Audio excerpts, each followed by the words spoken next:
El arte se disfruta más cuando encontramos los caminos para llegar a la profundidad del contenido de una obra de arte.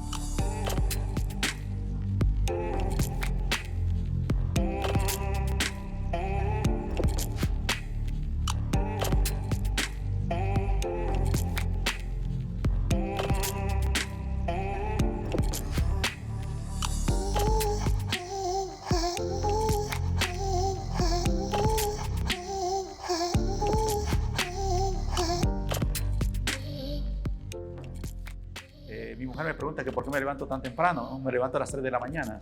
Entonces, bueno, le digo, ¿por qué? Dentro de unas horas tengo que estar trabajando en la oficina, tengo que hacer uso de la madrugada para producir. Entonces, eso moriré más antes que otros que duermen 8 horas, ¿no?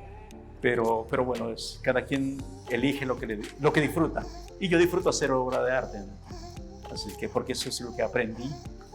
Aunque la creación no se aprende, eso está interno, pero sí aprendí los recursos para hacerlas. Bueno, soy un artista visual que nací en 1956 en las faldas del volcán de San Salvador. Estudié 7 años arte, 5 años aquí en El Salvador y 2 años en Costa Rica. En El Salvador con el maestro Valero Lecha, todo el proceso de formación académica, desde el dibujo, el óleo, transitando por diferentes técnicas y diferentes temáticas y corrientes pictóricas. En Costa Rica, en el 81-82, estudié con 2 maestros japoneses muy importantes, Odaka Yoshida y Futaba Ando. Odaka Yoshida, que es uno de los 5 mejores grabadores de Japón. Menciono esto porque los maestros o los alumnos intentan asimilar lo mejor de sus maestros y los pintores, productos de esos maestros, tratan de ser similares o mejor que el maestro. Por lo tanto, mi reto y mi búsqueda es intentar sintetizar todo el proceso de aprendizaje de estos grandes maestros, de Valero Lecha, de Odaka Yoshida y Futaba Ando. Quizás tenía aproximadamente como 11 años que existe esa incertidumbre, mezcla con inquietud por dibujar lo que uno ve. Los paquines, que se le llama, que ya no existen, eran revistas publicadas del fantasma, de ese tipo de cosas, ¿no? Eso era lo que yo copiaba, era como esa parte intuitiva o ese potencial intuitivo que existe en alguien que tiene habilidad en algo. Esos serían mis inicios o mi primer vínculo con la manifestación pictórica. A los 13 años yo empiezo a estudiar artes plásticas con el maestro Valero Lecha. Me aceptó por ser que pasé el examen de admisión. El examen de admisión era en un formato muy grande, en un trozo de papel, copiar un bodegón, elementos inanimados, que eso es con lo que se comienza en una academia de arte. Entonces, uno de se podría decir, de mis aciertos fue el haber hecho proporcionalmente los objetos dentro del enorme espacio del papel. Eso ya es un punto muy importante porque se tiene el concepto de composición, que eso con los años uno se da cuenta de la importancia de lo que es una composición en una obra de arte. Eso es uno de los elementos extremadamente importantes. Entonces yo lo hice y creo que fue uno de los puntos a mi favor para poder pasar el examen de admisión con Valero Lecha. Estudiar en la Academia Valero Lecha, en el edificio antiguo que él tenía, era como vivir esas escenas que solamente se ven en películas, esas escenas de principios a finales del 1800, 1900, ¿no? Donde el maestro recorre los pasillos o las aulas con una gabacha blanca, la de él era gris, corrigiendo o haciendo las observaciones a sus alumnos con un bastón. Un bastón es una pieza de madera grande parecida a una batuta de un director de música, con la diferencia que son más grandes, que esa es la que usaba Rembrandt, los pintores del medievo, ¿no? Entonces Valero Lecha tenía una de esas y con eso corregía a sus alumnos, ¿no? El primer año uno pasaba dibujando, todo un año solo dibujo al carboncillo. Muchas veces uno ya estaba aburrido, todos los estudiantes querían pintar, porque pintar es mejor que dibujar, aparentemente, ¿no? Muchos de los estudiantes se dibujaba con un modelo vivo. Se ponía un modelo en el centro o en la esquina de una aula y alrededor 15 o 20 alumnos alrededor del modelo. Un buen pintor necesita pintar muchos cuadros para ser bueno, ¿verdad? Independientemente de los recursos que tenga. Si tiene que ir a la calle a ver los modelos o tomar muchas fotografías y ver la imagen y tratar de interpretarla o verla como un recurso nada más. Pero en arte, en pintura especialmente, y pasa igual como en cine, que hay que estar presente frente a los modelos, porque esa parte vivencial, esa parte de la atmósfera que existe entre un objeto que está lejos y el autor o el receptor no es lo mismo que una fotografía. Actualmente hago una mezcla entre modelo vivo y fotografía, porque hay detalles que no se pueden retener en un modelo vivo, entonces tengo que tomar una fotografía de alta resolución para poder lograrlo. Y al final de cuentas, lo que yo hago es una interpretación de lo que yo veo. Yo ya no, en estas alturas, después de 52 años que he transitado por muchas corrientes, no copio una realidad. Lo que yo hago es una interpretación personal de lo que veo.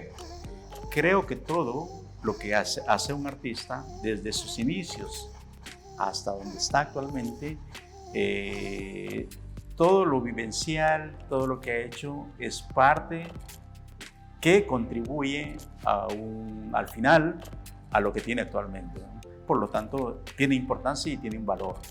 En el proceso de pintar, yo he tocado diferentes temáticas, diferentes técnicas y diferentes corrientes pictóricas. He sido un pintor, sigo siendo un pintor figurativo, pero he transitado desde una pintura extremadamente académica, casi fotográfica. He pasado por el impresionismo, el expresionismo, he tenido un periodo abstracto muy breve, pero lo he tenido.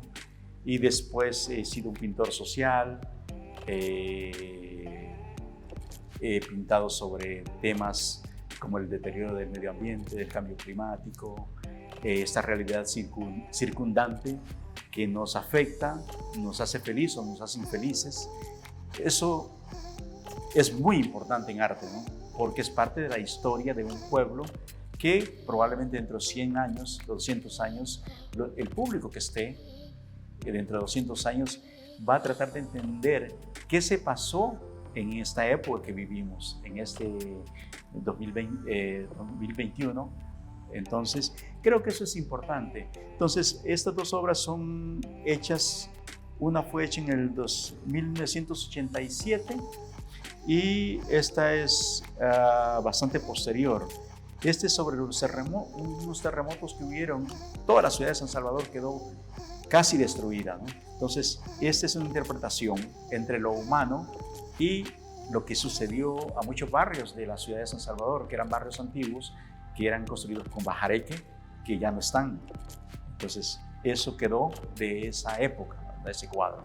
Y este es sobre un criterio que yo tengo como artista y como humano, que el arte se sigue construyendo desde el rupestre hasta la actualidad.